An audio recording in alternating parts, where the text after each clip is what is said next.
Telah ku coba memintal kasihmu, biar menjadi ikatan abadi. Namun apa daya, terlerai janji kita, mungkin takdir yang meminta. Namun apa daya, terlerai janji kita, mungkin takdir yang meminta. Assalamualaikum warahmatullahi wabarakatuh. Bertemu lagi di mata kuliah psikologi umum. Kali ini kita membahas tentang memori, ya, sebuah lagu tadi sebagai pembuka, Memori Berkasih. Sebelum kita mulai, jangan lupa berdoa terlebih dahulu masing-masing. Nah, baik, kemarin kita sudah membahas tentang belajar, ya. Sekarang kita bahas tentang memori atau ingatan, ya. Nah, apa sih itu memori? Memori adalah sistem aktif yang menerima informasi dari indera, dari sensor, kemudian mengatur dan mengubahnya saat menyimpannya, dan kemudian diambil lagi informasi dari penyimpanan itu ketika akan digunakan. Nah, kemudian ada 3 proses utama dalam proses kita melakukan pengingatan atau penyimpanan memori itu, yaitu yang pertama encoding, lalu storage, lalu retrieval. Nah, encoding itu adalah proses kita menerima sinyal atau menerima sumber, kemudian kita mengkodekannya itu ada banyak proses yang dilakukan. Ketika kita menerima sebuah sinyal tadi atau menerima respon tadi, kita memilah-milah mana yang kita harus fokus karena kita harus paham, harus ingat, mana yang kita tidak harus fokus, mana yang akan kita simpan untuk jangka panjang, mana yang akan kita simpan untuk jangka pendek. Maka nanti akan ada pembahasan apa itu short term memory, apa itu long term memory, apa itu memori jangka pendek, memori jangka panjang. Nah, jadi yang pertama encoding itu adalah proses kita menerima tadi sensor indera kita menerima informasi yang kemudian di langkah selanjutnya nanti akan kita simpan. Nah, kemudian proses yang kedua adalah storage. Nah, storage itu penyimpanan. Nah, tadi setelah kita melakukan encoding, menerima informasi, kemudian informasi itu kita simpan. Tadi sudah kita pilih mana yang akan kita fokuskan, mana yang akan kita lupakan, mana yang akan kita simpan untuk jangka panjang, mana yang akan kita simpan untuk jangka pendek. Nah, jadi storage ini menahan dan suatu saat akan kita ambil kembali ketika kita membutuhkan. Nah,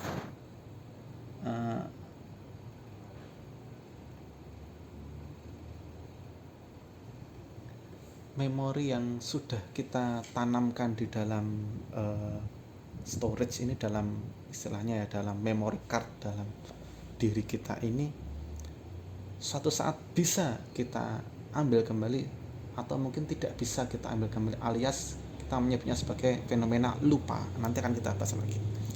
Nah, kemudian proses yang ketiga adalah retrieval, ya, atau proses pengambilan kembali informasi yang sudah kita simpan, alias kita mengingat kembali ingatan kita yang sudah terendapkan dalam diri kita. Jadi saya ulangi, ada 3 proses tadi: encoding, ya, storage, kemudian retrieval. Proses menerima informasi, menyimpan, kemudian mengambil kembali. Nah, ini menarik karena semua ingatan-ingatan kita itu tidak harus kita ingat setiap saat. Yang penting itu kita bisa ingat ketika kita membutuhkannya. Misalnya, kalian kan kalau misalnya menghafalkan Al-Quran, tidak setiap saat kalian harus membaca terus supaya ingat. Ada kalanya kalian tidak perlu membaca atau melupakan dalam waktu tertentu, dalam waktu yang ketika tidak dibutuhkan. Tapi ketika dibutuhkan, misalnya yang laki-laki ketika ngimami sholat, kalian mengambil kembali ingatan itu, hafalan itu, akhirnya keluar lagi. Nah, menarik karena dulu saya diajari ada sebuah doa, ya, yang dibaca setelah belajar. Allahumma inni astaudiuka ma'alam ulang Allahumma inna nastaudiuka ma'alam tanahu fardudhu ilaina indah tiyajina ilaih. Ya Allah, saya serahkan kembali ilmu-ilmu yang telah Engkau ajarkan kepada kami, maka kembalikanlah ilmu itu kepada kami ketika kami membutuhkannya. Jadi ketika kita belajar, kita mengingat, menghafal dan sebagainya, selesai belajar sudah kita serahkan kembali kepada Allah. Tapi kita juga berdoa fardudhu ilaina, kembalikanlah kepada kami ketika kami membutuhkannya indah tiyajina ilaih. Nah, itu salah satu varian doa setelah belajar. Ada yang membaca Allahumma arinal haqqa bagus, atau doa yang tadi Allahumma inna nastaudiuka itu juga bagus. Nah, kemudian itu tadi proses-proses memori. Kemudian ada tiga sistem memori ya, yaitu yang pertama memori sensorik. Nah, memori sensorik atau disebut juga memori ikonik dan ekoik. Jadi memori ikonik adalah memori sensori yang visual, di mana after image atau ikon atau bayangan disimpan dalam bentuk saraf selama sekitar 1/4 sampai 1,5 detik. Nah, ini maksudnya bagaimana? Jadi ada proses penyimpanan itu yang kita menggunakan bayangan atau menggunakan visual atau istilah lainnya iconic memory. Jadi ketika kita mengingat suatu informasi itu, otak kita itu sambil membayangkan visualnya, membayangkan after image-nya. Nah, jadi ketika kita mengingat kembali, melakukan proses retrieval tadi ya, ketika kita melihat gambar itu, kita jadi ingat informasinya. Atau sebaliknya, ketika kita ingat informasi tertentu, kita ingat gambarnya. Nah, biasanya kalau santri-santri ngafalin Quran, itu mereka Qurannya itu nggak ganti-ganti. Jadi satu mushaf dipakai terus sampai khatam. Bahkan setelah khatam pakainya mushaf yang seperti itu terus. Kalau ganti mushaf nanti dia kesusahan, karena nanti halamannya beda, bentuknya beda, berhentinya wakafnya beda dan sebagainya. Itu akan merepotkan mereka. Tapi dengan menggunakan mushaf yang sama, visualnya yang sama, mereka akan mudah mengingat, oh setelah ayat ini habis itu ayat ini, karena gambarnya seperti ini, letaknya seperti ini, ayatnya di pojok kanan, pojok kiri dan sebagainya. Nah, itu contohnya seperti itu. Jadi ketika kita ingat gambarnya, kita melihat gambarnya, kita jadi ingat informasinya. Atau sebaliknya, ketika kita ingat informasinya, kita kemudian ingat gambarnya. Nah, seperti itu yang disebut dengan memori ikonik yang menggunakan sensori visual. Yang kedua adalah memori ekoik. Nah, kalau tadi visual, yang ini audio ya, menggunakan pendengaran atau suara. Jadi kurang lebih itu sama seperti tadi, ketika kita menerima informasi yang diiringi dengan suara seperti itu, kita akan mengendap. Kemudian ketika kita melakukan retrieval, pengingatan kembali, itu akan saling berkaitan. Ketika kita ingat informasi itu, kita akan ingat suaranya. Atau seperti yang ketika kita ingat suara tertentu, kita akan paham informasinya.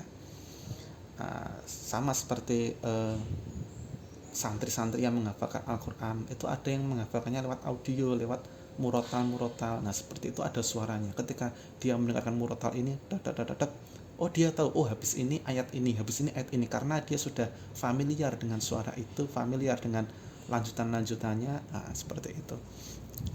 Atau ketika kita melihat materi yang kemarin tentang classical conditioning, yang ketika eksperimennya Pavlov ya, yang anjing diberi suara lonceng, dia jadi ingat. Nah, ini bentuk memori ekoik juga.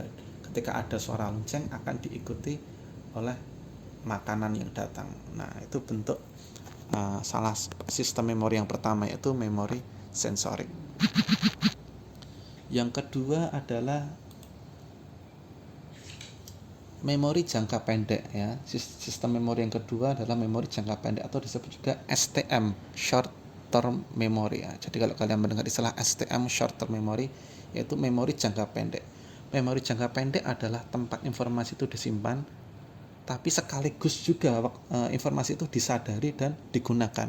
Biasanya disebut juga dengan working memory atau memori yang digunakan untuk bekerja, yang kita mengingat sekaligus encoding, sekaligus storage, sekaligus retrieval dalam satu waktu, karena kita menggunakannya untuk aktivitas atau untuk bekerja. Nah, jadi ini contohnya banyak sekali, terutama kalau kalian sedang bekerja menjadi karyawan atau apa, ketika kita menggunakan skill-skill kita tertentu, kita atau kalian mengetik, misalnya mengetik itu juga menggunakan short term memory misalnya, karena sudah menulis 2 halaman, kemudian kalian tadi halaman pertama tadi udah nulis apa aja ya, nah itu kita menggunakan memori yang short term seperti itu. Jadi masih ingat, oh tadi aku kurang spasi, oh tadi aku gramarnya ada yang keliru, oh tadi aku belum tak rata tengah dan sebagainya. Nah itu bentuk short term memory. Nah tapi short term memory juga bisa hilang karena beberapa faktor, alias bisa kita kelupaan. Nanti di slide berikutnya akan ada penjelasannya. Bisa juga itu ketika kita melakukan pekerjaan yang membutuhkan memori short term, itu kadang kita juga blank. Aku harus ngapain ya. Nah, mungkin kalian pernah seperti itu. Nah itu juga fenomena yang lumrah, yang umum. Jadi memori jangka pendek itu biasanya cenderung tidak bertahan lama, kecuali kalau itu dilakukan secara berulang-ulang. Jadi kalau memori jangka pendek cuma dilakukan sekali, ya sudah.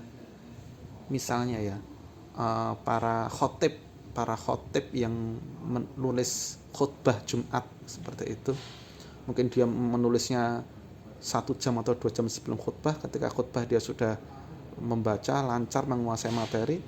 Setelah selesai khutbah dia lupa, umum seperti itu.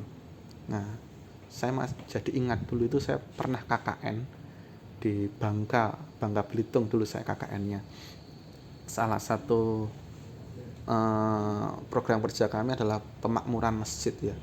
Waktu itu ada masukan dari teman-teman supaya membelikan buku khutbah Jumat yang baru, karena buku khutbah Jumatnya yang di masjid itu nggak pernah ganti-ganti. Karena kan biasanya buku khutbah Jumat itu kan full dari awal tahun sampai akhir tahun itu sudah tertata rapi, mana khutbah ketika Idul Fitri, ketika Maulid Nabi, ketika Idul Adha, Isra Mi'raj dan sebagainya. Biasanya satu buku itu udah full khutbah setahun. Nah ada masukan supaya bukunya itu diganti biar wawasannya juga bertambah, khotibnya nggak bosan. Tetapi saya menjawab, buat apa ganti, wong jamaah saja sama khutbah minggu kemarin, maksud saya khutbah Jumat kemarin saja sudah lupa. Mereka dikasih materi yang sama pun belum tentu mereka menyadari bahwa itu sudah pernah dipakai. Nah jadi itu bentuk short term memory yang memang tidak bertahan jangka panjang, karena tidak disetting untuk disimpan secara long term memory. Jadi ya selesai pekerjaan itu ya sudah, lupa nggak masalah. Nah seperti itu. Yang berikutnya setelah short term memory yaitu long term memory atau LTM ya, long term memori jangka panjang, yaitu sistem memori ketiga setelah tadi memori sensorik, kemudian memori jangka pendek, sekarang memori jangka panjang. Memori jangka panjang ini adalah sistem di mana memori yang disimpan itu relatif permanen dan tidak memiliki batas kapasitas tertentu. Biasanya kan kalau kita melihat flash disk itu ada kapasitasnya 1 GB, 8 GB, 128 GB, ada hard disk 1 tera dan sebagainya. Tapi kalau otak kita itu belum ada studi yang menyebutkan batas ingatan, batas kapasitas otak kita untuk mengingat itu berapa, itu belum ada studi yang menjelaskan kapasitasnya. Maka ya kita bisa melihat banyak orang yang hafalannya bagus-bagus, ingatannya bagus-bagus. Di YouTube itu kalian banyak melihat orang yang hafal, suruh menyebutkan nama-nama orang itu bisa hafal, angka-angka itu bisa hafal. Bahkan di Islam sendiri banyak ulama yang hafalannya luar biasa, ada yang hafal Quran, bahkan hafal hadis ya. Jadi dalam tradisi Islam itu orang yang hafal Quran ya mungkin udah banyak ya, udah luar biasa banyak. Tapi orang yang hafal hadis itu juga banyak. Hadis itu jumlahnya jauh lebih banyak daripada ayat Al-Quran. Al-Quran mungkin nggak sampai 7.000 ya, tapi kalau hadis itu bisa hampir ya mungkin sejutaan juga bisa, meskipun yang sampai tertulis sampai ke kita di kitab-kitab hadis itu tidak sampai seperti itu. Nah, di dalam kalangan umat ulama hadis itu ada tingkatan penghafal hadis. Orang yang hafal 100.000 hadis ya, lengkap dengan sanadnya. Jadi matan itu redaksinya hadis, dan sanad itu rantai periwayatannya sampai Nabi. Itu kalau ada orang hafal 100.000 hadis, gelarnya Al-Hafidh. Contohnya itu seperti Imam Suyuti, Imam Nawawi, dan sebagainya. Kemudian orang yang hafal 300.000 hadis itu gelarnya Hujjatul Islam, seperti Imam Ghazali misalnya. Kemudian lebih dari itu nanti mereka bisa mendapat gelar Mujtahid Mutlak, itu selevel sama Imam Syafi'i, Imam Maliki, Imam Hanafi, Imam Hambali, bisa bikin madhab sendiri. Nah, yang terkenal hafalan hadisnya paling banyak dalam tradisi Islam itu Imam Ahmad bin Hambal ya. Konon katanya hafal 1 juta. Ya mungkin wajar karena jarak periwayatannya juga tidak jauh dari Nabi, jadi sanadnya nggak terlalu banyak. Kalau zaman sekarang sanadnya sudah banyak sekali. Tapi Indonesia pernah punya ulama yang disegani dalam hal ilmu sanad, itu namanya Syekh Yasin bin Isa Al-Fadani, dari Padang tapi bermukim di Mekah. Itu hafalan juga banyak sekali. Nah, sepanjang penelusuran saya zaman sekarang yang punya gelar Al-Hafidh itu cuma tinggal 1 orang, yaitu Habib Umar bin Hafidh dari Hadramaut, Yaman. Kemarin ada yang tapi sudah meninggal seminggu yang lalu, yaitu Syekh Nuruddin Itar, tapi sudah wafat seminggu yang lalu, dari Syria. Nah, itu jadi hebatnya memori kita itu unlimited katakanlah, karena memang belum ada studi yang memastikan kapasitas otak kita. Jadi jangan sampai kita menyerah, wah otakku tuh udah nggak bisa buat ngingat, nggak mikir. Masih bisa, jangan khawatir, kalian itu luar biasa.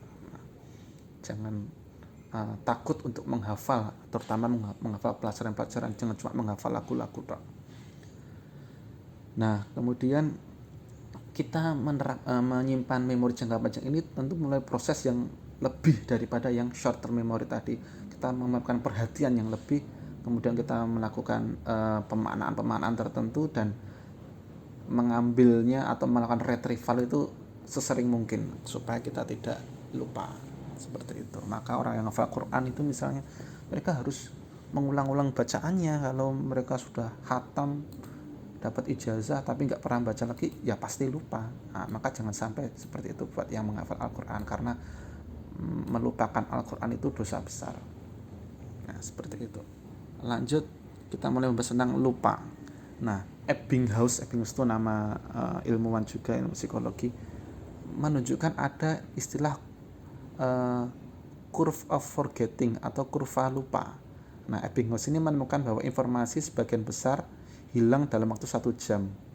Nah, kemudian secara bertahap itu akan menghilang sama sekali. Nah, disebut sebagai kurva lupa. Di situ kurvanya bisa kalian lihat bahwa ketika terutama short term memory ya, yang memang tidak sesering mungkin dilakukan retrieval, tidak sesering mungkin dilakukan pengingatan kembali.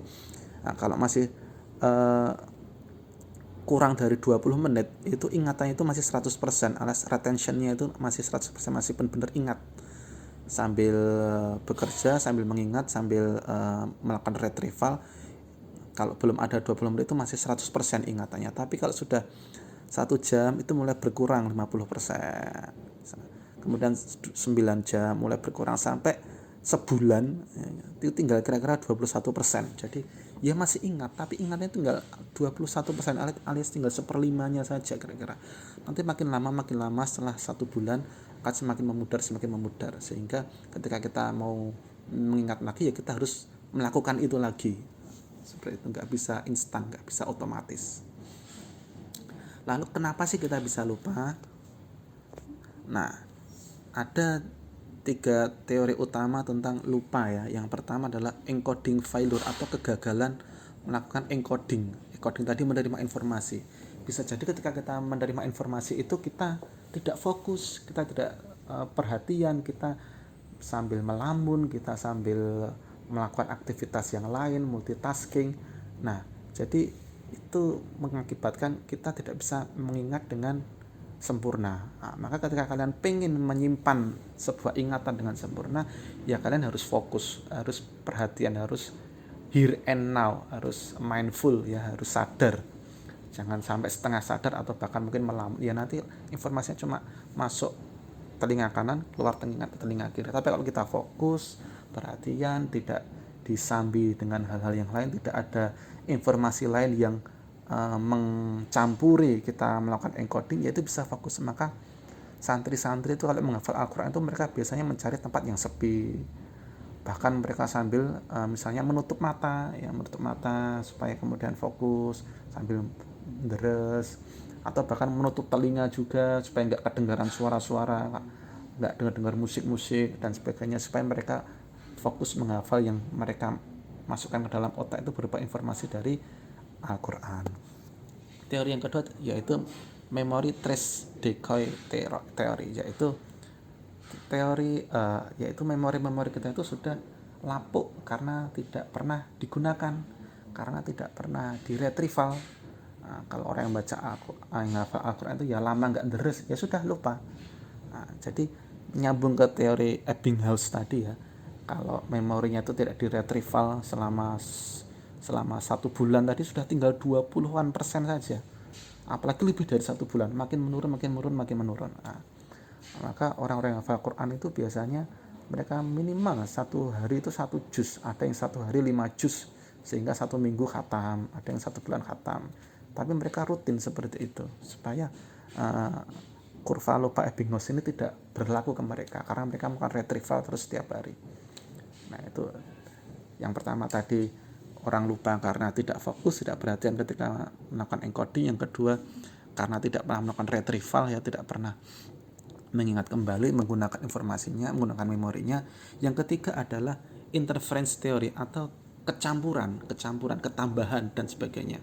Ada yang pertama itu proaktif, yang kedua retroaktif. Proaktif itu adalah ketika kita mau mengingat informasi yang baru, kita kecampuran dengan informasi yang lama. Misalnya ketika kalian ganti nomor HP, ketika kalian sudah ganti nomor HP, kemudian ada orang lain tanya ke kalian, nomor HP-mu berapa? Nah, ketika kalian akan menjawab nomor HP kalian yang baru, kalian masih akan kecampuran nomor-nomor kalian yang lama. Itu namanya interference theory. Jadi mau mengingat informasi yang baru tapi kecampuran dengan informasi yang lama. Atau orang yang hafal Quran itu biasanya mungkin ada ayat-ayat yang mirip ya, yang sudah pernah kalian hafal sebelumnya. Ketika kalian mau menghafalkan ayat yang baru yang mirip juga, kalian akan kecampuran dengan ayat yang sudah dihafal sebelumnya, ayat yang lain yang lama. Nah, itu bentuk interference theory yang proaktif. Jadi proses retrieval informasi yang baru kecampuran dengan informasi yang lama. Kemudian retroaktif itu sebaliknya. Jadi informasi yang kita mau mengingat informasi yang lama, memori yang lama kecampuran dengan informasi yang baru. Contohnya bisa kalian ambil dari contoh yang sama tadi, yaitu nomor HP misalnya. Nomor HP-mu yang lama berapa?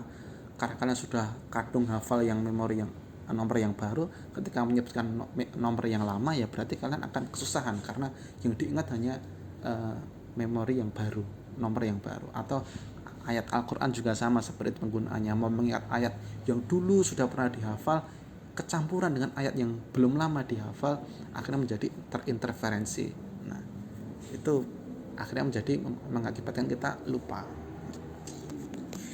Itu 3 teori utama tentang lupa. Kemudian kalian masih pernah dengar juga amnesia atau lupa, memorinya itu loss, hilang. Nah, ada 3 jenis amnesia ya.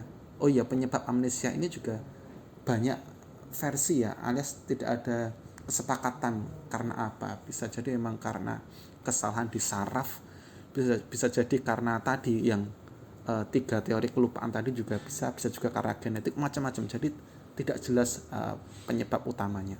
Nah, ada yang pertama yaitu infantile amnesia, yaitu kelupaan yang kita lupa dulu ketika kita sejak lahir sampai kira-kira usia 2-3 tahun, itu kita nggak ingat sama sekali kita ngapain aja.